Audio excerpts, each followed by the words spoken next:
Here with another exciting video for you. All right, so today we are talking about stock market and Trump tariffs, part three. So let's get this show started, shall we?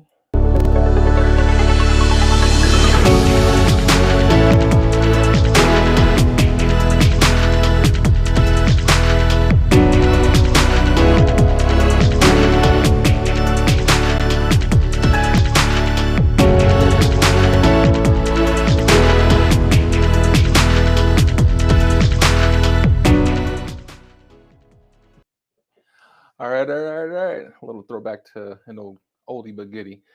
All right, so thanks everybody for tuning in today. So I'm going to go through some things that you may want to consider looking at in this market. Okay, so there's opportunity that's available in this market. We had a huge announcement yesterday by the Trump administration. They came out and said that they had this master plan all along, right?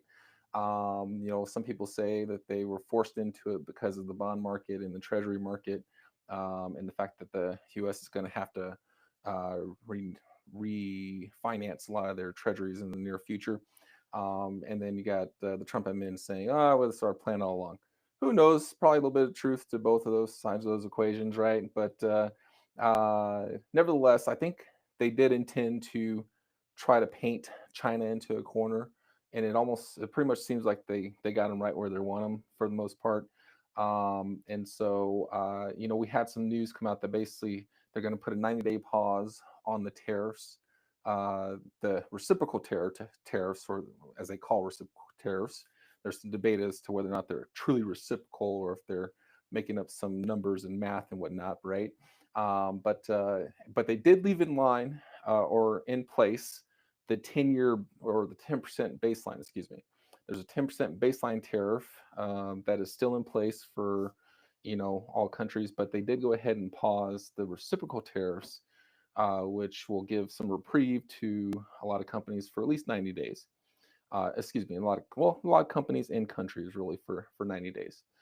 Um, so I think there's going to be a lot of negotiation happening in the next 90 days. If they make some significant progress on trade, and countries are coming to the table, they're willing to negotiate, they're willing to put a lot of their shenanigans into their back pocket and stop doing it, treat the U.S. a little bit more fairly. I think you'll start to see a lot of the worries that are happening right now in the stock market kind of dissipate. We kind of saw yesterday a huge jump in the market. As soon as Trump posted that tweet, the market just exploded, just like shot straight up, basically. I kind of expected today that the market was going to be down a decent amount today because it was an overreaction upwards. It's been an overreaction downwards, in my opinion, and that was an overreaction upwards. So if the market was down because of the threat of tariffs, he didn't say he's not going to put tariffs on at all. He just put a 90-day pause on it. So markets are always kind of forecasting forward-facing value, and given that there's really no change in circumstances in the long term as of right now until they actually reach some negotiations with some foreign countries, okay, and agreements with foreign countries. There's really nothing that's going to change that long term picture. So, what do you do in this type of market, okay? And as always, here's my disclaimer, okay? So, any videos that I do, any posts that I do publicly on social media, it's all intended to be educational purposes, or my personal commentary about certain things. It does not rise to the level of financial advice, tax advice, legal advice, or anything in between, right? If you need any of those items, you should engage us in terms of financial advice or tax advice, or an attorney in terms of legal advice. Okay. This is just kind of my knowledge that I'm sharing with people to hopefully encourage you and get you some thoughts on some things you can do for your personal portfolios, or for your personal businesses, etc. But again, if you want something that you can hang your hat on and for your personal exact situation, they need to engage someone so they can look at your picture and determine what's best for you specifically. Okay, these are just generalities that I'm talking about here. All right, so let's look at some stocks. Let's look at some AI, some Grok. Okay, We're gonna go to Twitter's Grok, and or technically, I guess it's XAI's Grok, although it's integrated with Twitter. Okay, or X. Sorry, let me use the official term. I don't want Elon to be mad at me. Oh, whatever. I always call it Twitter. It's always going to be Twitter. Anytime companies change their names, I usually end up calling it the old name. It's just the way I am. Okay, so let's look at some stocks. So I'm going to go ahead and share my screen here. People on Instagram, if you want to see the content that I'm showing, you're going to want to go over to either X or YouTube. So I'm live streaming on X and YouTube as well. So feel free to go over there and check out the live video if you want to see the content that I'm going to be sharing here in the screen share here. Otherwise, just kind of continue to listen on in. Okay, so share. And thank you everybody for bearing with me because this whole live video thing is something new that I'm adding to my repertoire. Still working out some of the kinks here.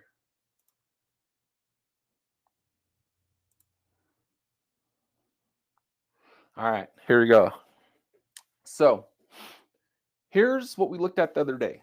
Okay, we looked at a list of the Magnificent Seven stocks and 4 ETFs and then Bitcoin. Okay, so here's how in the last day, which is today, these stocks have fared. Okay, so as you recall yesterday, if you were paying attention yesterday, a lot of these stocks were green. They were up 10%, some 20%, some 25%. They were up quite substantially yesterday. Okay, we're gonna go drill into a few of them just to kind of take a look. We're not gonna go through all of them like we did last time, but we'll look at a few of them, just kind of look at some charts and stuff like that. But there's definitely some return on what happened yesterday, some regression that happened today. Okay, and that's normal. I mean, anytime you have stocks go up such a large amount, you're likely to get a pretty substantial bounce to the negative because you got people who were betting on the stock going up a lot and it might have hit that trigger and they sold it. Okay, you got traders that were looking for a 5, 10, 20% bump that hit that mark, they ended up selling it. So when they start to sell at those triggers, it starts to push that price down. So it's bound to happen, right? Taking profits, all that kind of stuff. So tomorrow, who knows what happened tomorrow? It might start to go up a little bit more, but at the end of the day, there's opportunities, right? And so we're looking for some opportunities. Okay, so I don't know, let's look at Apple. So Apple's one of those companies that is substantially impacted by the tariffs, especially the China tariffs. Okay, so one of the tariffs that they did not take away are China tariffs. I think we're currently at about 175% tariff that the U.S. is going to charge on China products that are being imported into the U.S. It's a little crazy. I get it. You got some people out there like Kevin. Oh gosh, now I can't think of his last name. Mr. Wonderful from Shark Tank. Sorry, his last name's escaping me at the moment. But you got people like him that are coming out and saying, "Hey, maybe we should have 400% tariffs." And I'm like, "Whoa, that's interesting." But I think he and a lot of people that do a lot of stuff overseas, and especially in China, are sick of them taking advantage of us, and so there's a lot of support for I think what Trump is and his team are trying to do here. So let's look at Apple here. Okay, so it's down 4% today. All right, over the last 5 days, it's only down 1% now that it's rebounded from what happened last week with the tariff announcement. In the last month, it's down 16% though. Okay, last year it's only up 13%. Okay, so there's some other stocks that are going to be up more than that when we look at them. There's some that are going to be down more than that. Okay, but over the last 5 years, it's still got a substantial return over the last 5 years. So nothing's really changed in terms of that long-term proposition, like we talked about in our first video, kind of going through some of this stuff. And so there's still plenty of opportunity out there. All right. So one of the things about Apple is if let's look at their financials. Okay, look at their revenues, look at their earnings. EBITDA $46 billion a year. Okay, balance sheet. All right, $54 billion in cash at the end of December. Okay.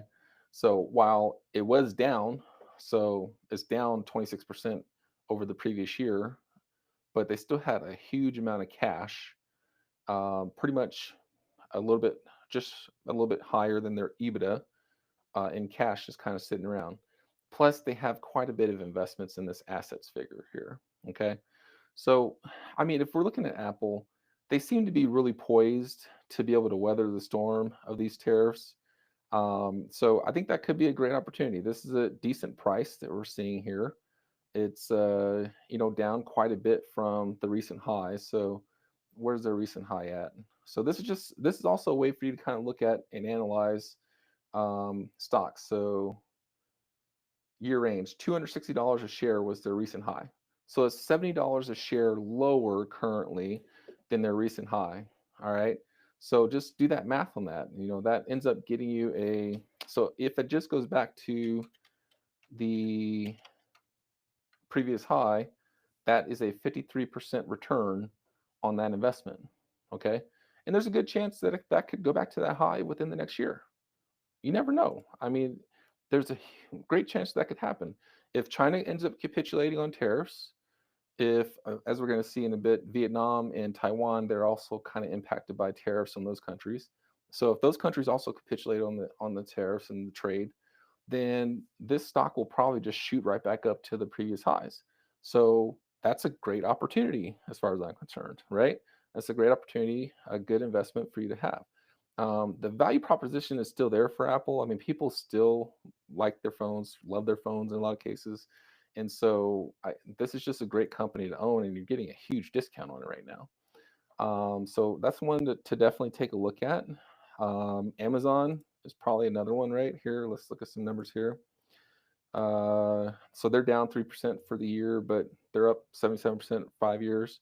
So Amazon's not hasn't had as much growth as some of the other stocks in Magnificent Seven, but they have a lot of activity. They have a lot of sales. They have a lot of EBITDA. They have 36 billion of EBITDA.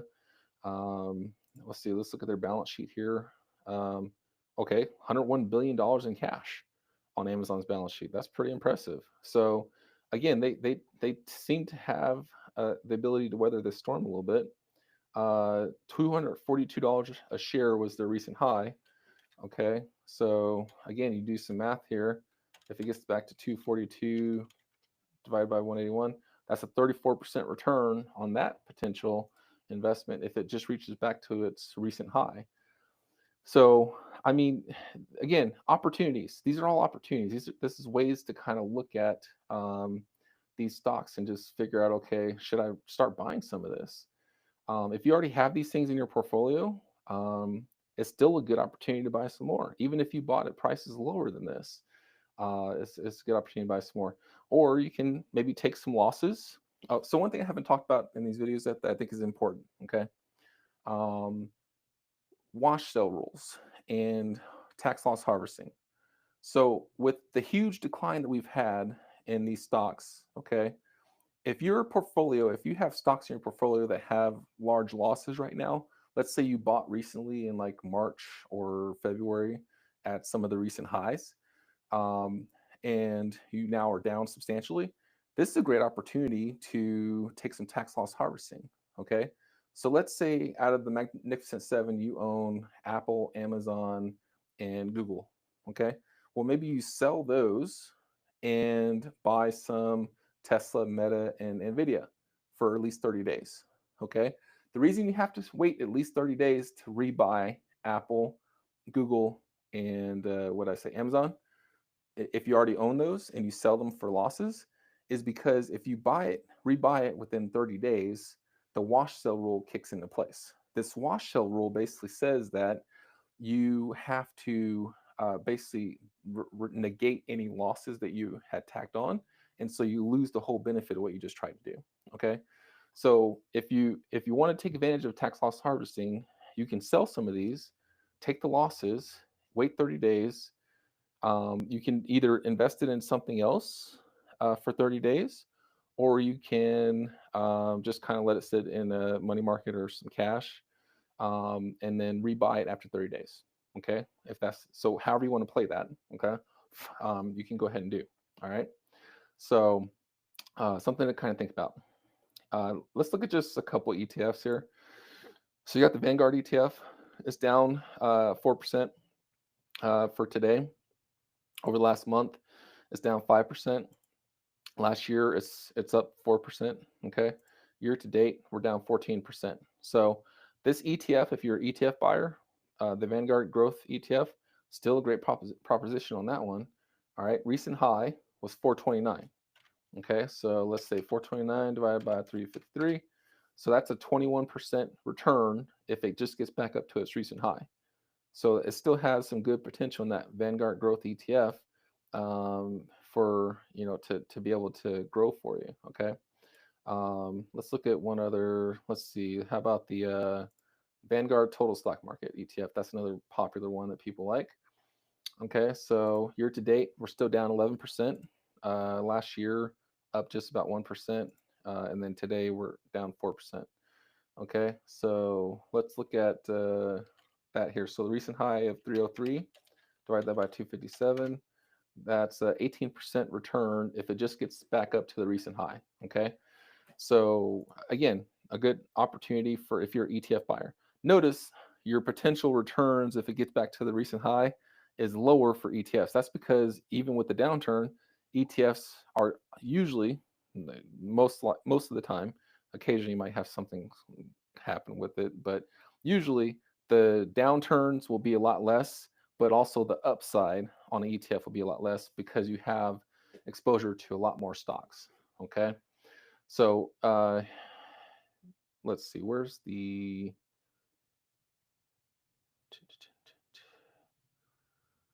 okay, so that's Vanguard Total Stock Market.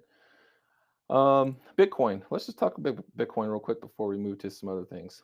Okay, so Bitcoin finally had a little bit of a downturn. So on our first video, it wasn't really getting too much affected by the tariff news, but it finally had a bit of a downturn earlier this week. Okay, it hit $75,000 a share. Actually, it hit a little bit below 75,000. I think it was like about 74 and some change. Okay, that was a great opportunity. If you had recently bought at like 109 or 90,000 or something above that, that was a great opportunity to do some tax loss harvesting on your Bitcoin.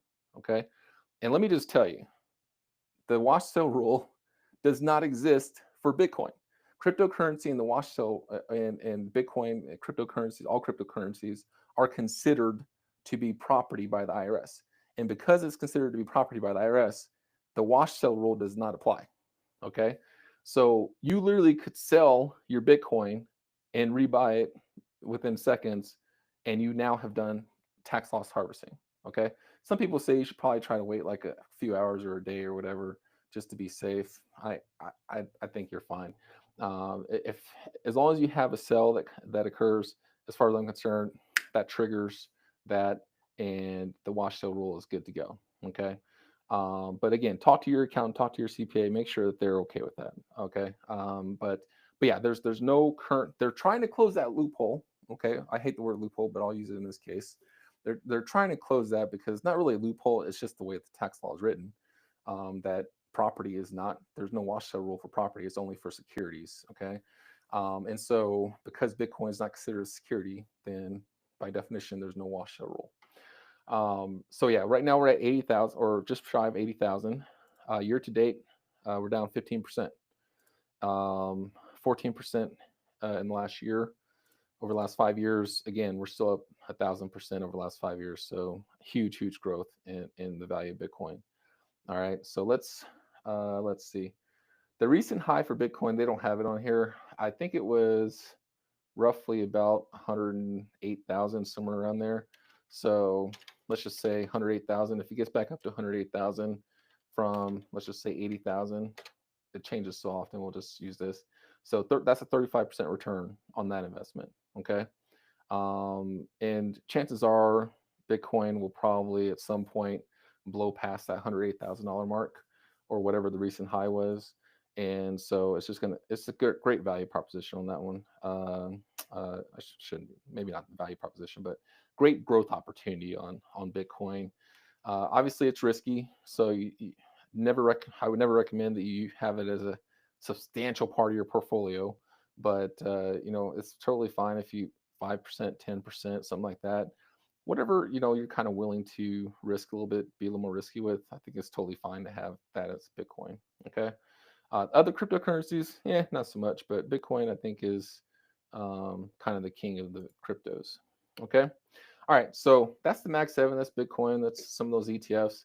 So let's look at some opportunities in some other stocks. All right, so I asked Grok a few questions. What US companies have significant manufacturing in Taiwan? Okay, Grok is freaking amazing, by the way. I'm just going to let you know that. All right, I'm starting to like it a lot more than even Google, which I'm glad to be able to get away from Google because, anyways, I digress. Okay, let's get back to the topic. All right, so Apple, Dell, HP, Nvidia, AMD, Qualcomm, Micron, Texas Instruments, they all have some impacts related to Taiwan. Now, some of these don't manufacture directly in Taiwan, but they use a lot of components from Taiwan, or they use TSMC to make some of those components, etc. And so TSMC is Taiwan's semiconductor manufacturing company. It's one of the largest manufacturers of some semiconductors in the world, and especially in Taiwan, but definitely in the world. And so that's a great opportunity there, right?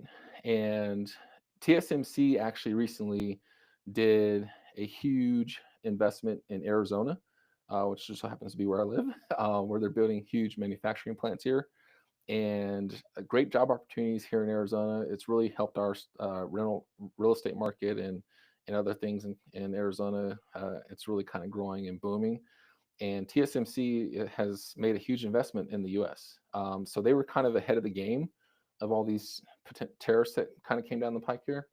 And so I think it's a great opportunity to look at some of these Taiwan impacted companies here.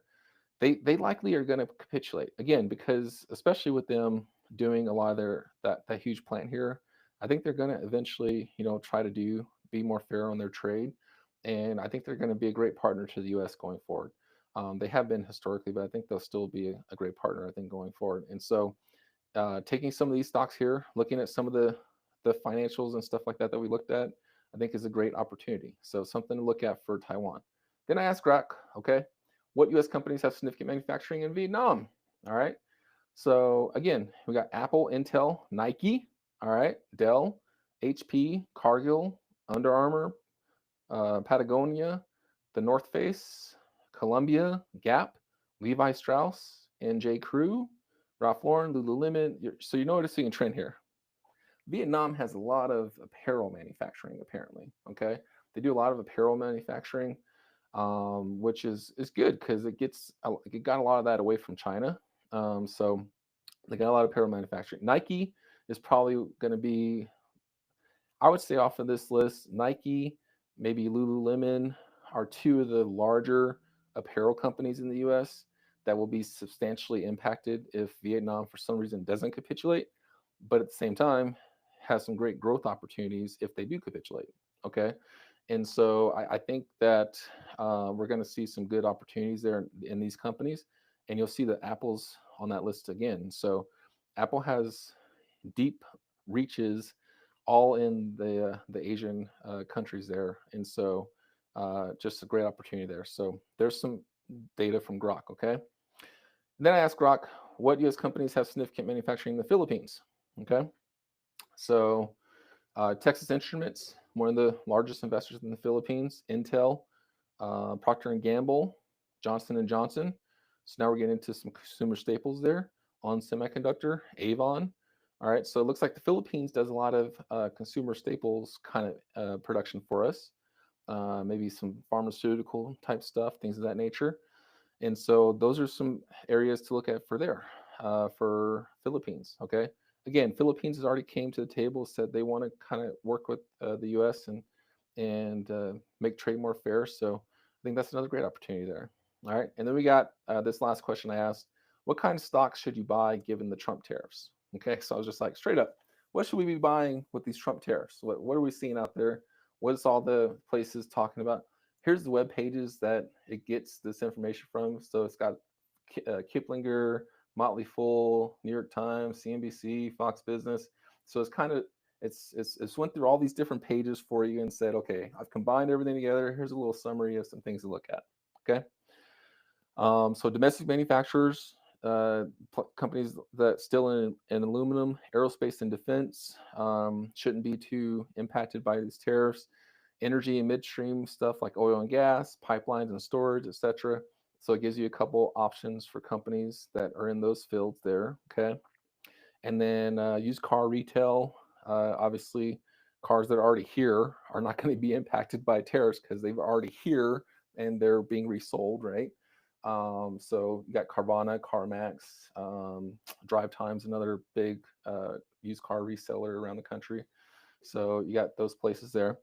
Home builders and timber, a lot of that is sourced locally, and so Weyerhaeuser, D.R. Horton, etc. So a lot of that stuff, labor and everything is done here locally. Consumer staples like Procter and Gamble, Johnson and Johnson, etc. Okay, and then it also said, hey, here's some stocks that you should approach cautiously. But at the same time, I think they have some great potential opportunity if everything works out the way that the Trump administration believes it's going to work out. Okay, so tech with heavy foreign supply chains, retail dependent on imports, automakers with foreign production, cyclical sectors. Okay, so I mean it's pretty interesting what Grok has given us here. I think it's a great kind of summary to look at. You know, and obviously it gives its own disclaimer. Grok is not a financial advisor. Please consult one, right? So, which is perfect. But no, I think it's a great just way to start to spark your interest, start to get the memory banks going, and some things you could look into, and just pick. You don't have to go crazy, right? You can just pick a few items. So a lot of this investing right now is going to be a little bit of a gamble. Okay, you're kind of betting on stuff that's not well exactly known, and so you're kind of gambling a little bit. So you just have to pick a few and take a little bit of a risk. I mean, you got to take a little bit of risk sometimes, but I think in a lot of cases, everything will be fine. You could put some of that cash you might have sitting on the sidelines to work. If you sold into the downturn, now might be the right time to get back in, because I don't see, I don't believe that the market's going to go down much more. I think we're going to see the market kind of start to stabilize a little bit here. I shouldn't say stabilize. There's still going to be some volatility. I think it's going to be some big swings up and down, but I don't think we're going to see the massive drops like we saw the last few days, and then a huge jump like we saw yesterday, and then now we're down again today. I don't think we're going to see these larger swings, but you could see like 1 or 2%, per day kind of up or down swings. I think that kind of happen over the next, several weeks, next 90 days as these tariffs are being negotiated and things of that nature. Okay. So some things to look at. So, okay. So here's a list of some stocks that I kind of that I'm looking at, just personally. So I think I call this list opportunities, right? Tesla, Broadcom, Taiwan Semiconductors, GM, Apple, Apple, Cisco, Rivian, Johnson and Johnson, Procter and Gamble. I mean, those are all opportunities. They all have different reasons why they're on that list. They're not losers, and when I say losers, I mean they're down substantially over the last year. Okay, so not only were they impacted by these tariff announcements, but they were already down substantially in the last year. But these stocks here were either up over the last year before the tariff announcement, or still up in some cases, or just have great opportunities, or just down slightly from the last year. And so I think these are all some great options, great opportunities where you have some huge growth potential. I'm not going to dive into each and every one of these. We looked at a few of them already, and I kind of showed you how to analyze them a little bit, see what the opportunities are in terms of the recent highs, look at the financials a little bit, look at the cash position, look at the earnings, just kind of view kind of where things stand for those companies. Rivian, if you didn't know, is another American manufacturer of electric vehicles. And both Rivian and Tesla, a lot of the manufacturing is done here in the US of the car itself. But the products and the underlying components that go into the car are often sourced from Asia. A lot of it's from Asia. And so that's why those manufacturers are still getting hit, but they probably wouldn't be hit quite as much as manufacturers that also manufacture the actual car in like Mexico or Canada. Okay, so something to kind of think about in terms of some of those. Here's some losers. So these are again stocks that are down for the last year quite substantially sometimes. And some of these have had issues with their financials. Okay, so let's go with something for the ladies. Victoria's Secret. So in the last year, it's down 6%. Okay, year to date, down 57%. All right, and last month we're down. We're actually up 5%. So it rebounded from when I first added it to this list, and now it's up within the last month for 5%. Okay, but let's look at their financials here. Okay. EBITDA 319 million. So they are still positive on the EBITDA. So this is a good potential good investment, especially ladies, if this is something that you like to use for your, daily attire and all that good stuff, then why not invest in it? So I always like to tell people, sometimes you should invest in things that you use on a daily basis. If there's certain companies where things you use on a daily basis, that might be a good investment for you. So I think Victoria's Secret's maybe a good investment. Let's see. Their recent high was $49 a share. Okay. So, and they're currently at 17.5. Wow. I mean, if it was able to get back to that, look at that. I don't know that that's going to necessarily get back to that. I don't think Victoria's Secret will probably get back to that, to be honest. Um, and the reason why you're not seeing that down for the last year is because their high was in the middle of the year. Okay. So they're roughly at right around where they were a year from ago. I'm not sure exactly what happened in their history where they jumped up like that. It's something I would look into because whenever you see like, okay, there's a huge increase like this and now it's down, something happened here, right? I don't know what exactly happened there. But yeah, it started well before there was any talk of these tariffs going into place. So something started to kind of happen here. Maybe they had a downward trend in earnings or something like that. If we look at some of the history, so I'd be a little look into that one a little bit more. Okay, Nike. Let's look at this one. This is a great American manufacturer of products. Right now, they do a lot of their manufacturing in countries that sometimes are using bad labor, in a lot of people's opinion, and so it's one of those things that you have to be a little cautious of. But and they have gotten some political stuff that has kind of hit them over the last couple of years. But they're down 39% in last year. Last month they are down 29%, and year to date they're down 28%. So on the year they're basically down 28%. Their recent highs were $98 a share. So I mean, they have some bandwidth there to potentially get back up to there. Again, let's see, where's the recent highs at? Um, yeah, so it looks like it's been on a downward trajectory for quite a while. If you look at the chart for the last year, and then once the Trump tariffs hit, it just kind of imploded a little bit. And so, I mean, recently in February, it looks like it was at $81 a share. So let's say it gets back to there. Let's say the Trump tariff concerns dissipate and it gets back to $81 a share. That's a 50% return on that investment. That's pretty darn good. Okay. So I mean that can make a lot of sense for you guys to look into something like that. Okay. So Nike could be a really good option for people to look at. Let's see what else we got here. DJT. So this is Trump's media company for True Social. That's the primary asset that they own right now. There's a lot of stuff they're talking about doing, right? They're down 45% in the last year. Okay. The one thing that's interesting about this company is obviously the financials don't look that great on this company. They look horrible, actually. I mean, 43% negative EBITDA. But the problem is this has Trump's name tied to it. So if he's successful, he does great with all this stuff. He becomes the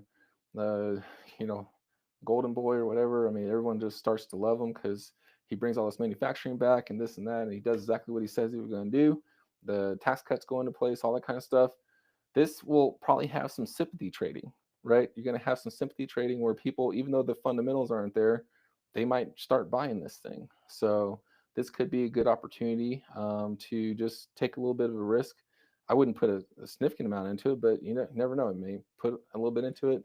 If it has the upside that it could potentially have, then it could be a good winner for you. I mean, recent high was 56. So if it was to get back to 56 from 19, that would be a 194% return on that investment. So, I mean, take sometimes you have to take a little bit of a gamble. I mean, I know it's a hot potato that name, but you know, sometimes it might be a good investment.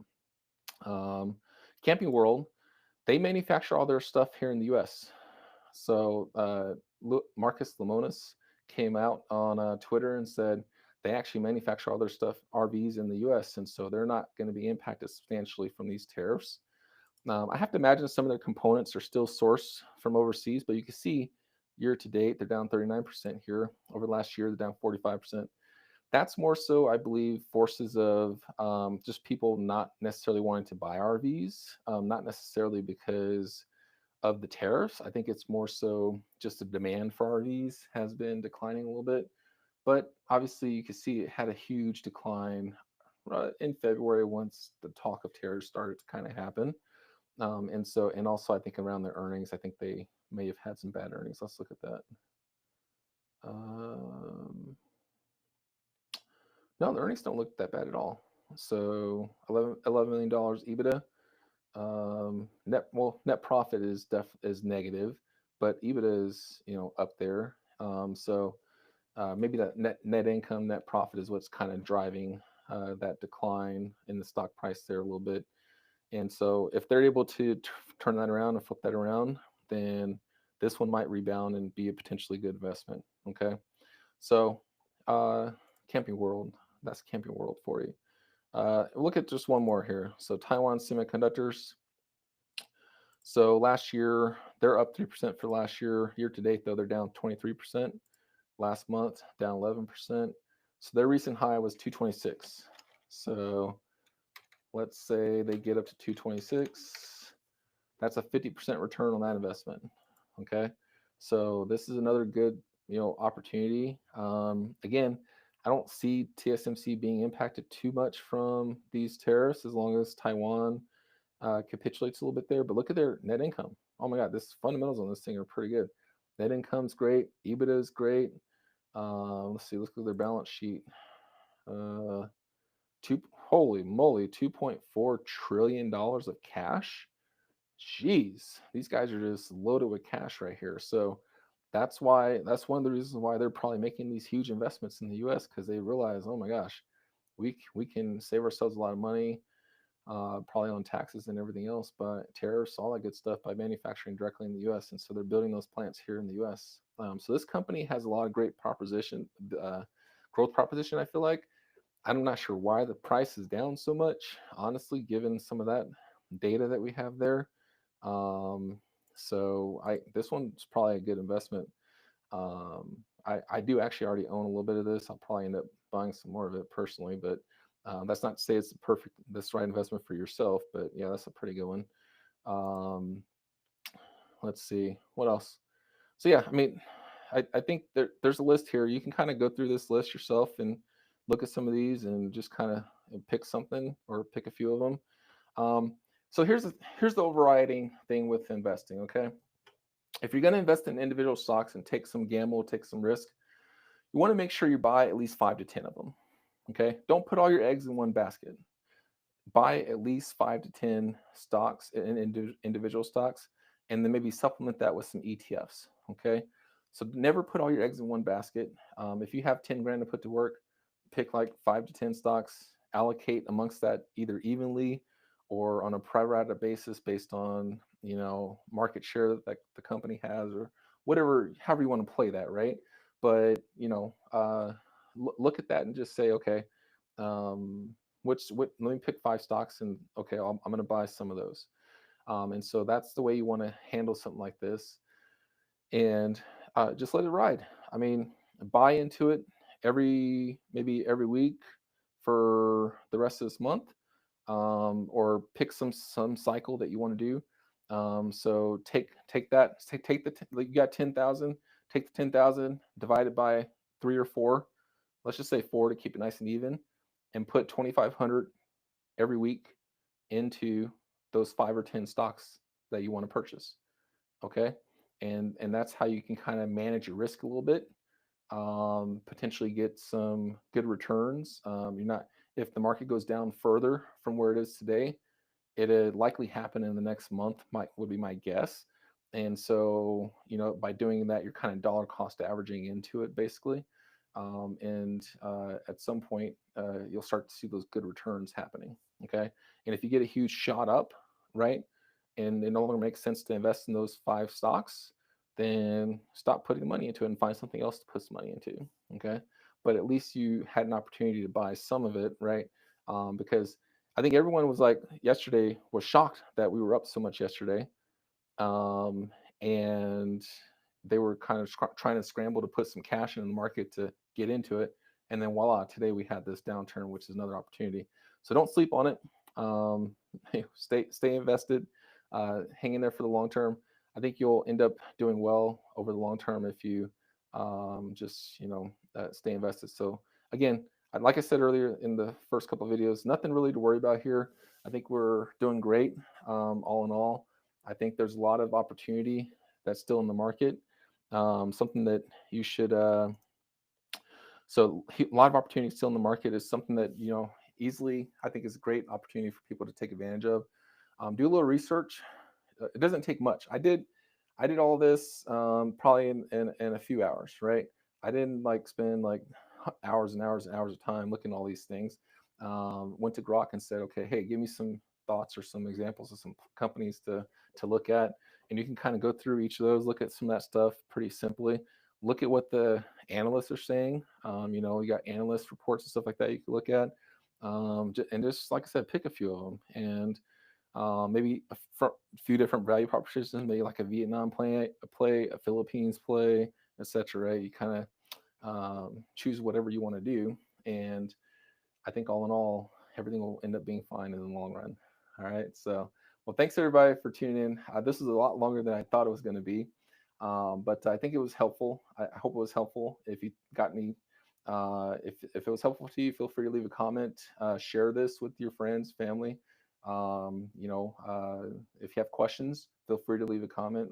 I'm pretty active. I'll usually answer most questions as long as they're respectful, and I think it's a valid question that a lot of people would want to hear. So if you have questions, feel free to go ahead and leave comments, or give us a call. If you're a client, you can give us a call, and we'll try to help you answer some of your questions as well. And yeah, just hang in there. I think we'll have a bumpy road for the next month or so here, maybe next 90 days. But I think at the end of the day, it's going to be good in the end. I think we're going in the right direction, and there's nothing to worry about. Stay firm, hang in there, and peace, peace, peace, peace. Bye.